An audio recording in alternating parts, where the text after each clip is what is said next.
எம்ஜிஆருக்கு கதாநாயக பிம்பம் எப்படி உருவானது? பல நாடகங்களில் நடித்து சிறுக சிறுக சினிமாவில் கதாபாத்திரம் ஏற்று மாபெரும் கதாநாயகனாக உருவானார். டெல்லி அம்பேத்கர் பல்கலைக்கழகத்தின் பேராசிரியர் ராஜன் கிருஷ்ணன் பிபிசி தமிழிடம் தன்னுடைய கருத்துக்களை பகிர்கிறார்.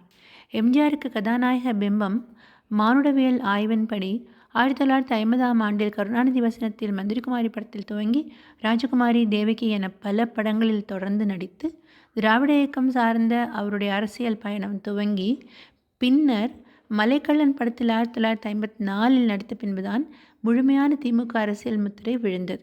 ராஜாராணி காலத்து படங்களில் தான் அவர் அதிகமாக அரசியல் வசனங்களை பேசினார்.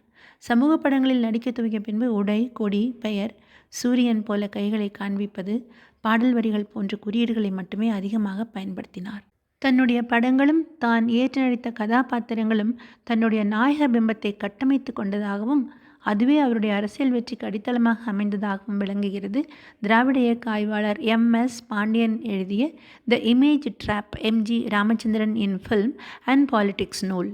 இது பிம்பச்சிறை என்ற தமிழிலும் மொழியாக்கம் செய்யப்பட்டிருக்கிறது. இந்த பிம்பச்சிறை எம்ஜிஆர் நடித்த பல்வேறு படங்களில் அவர் ஏற்று நடித்த கதாபாத்திரங்களை விளக்குகிறது.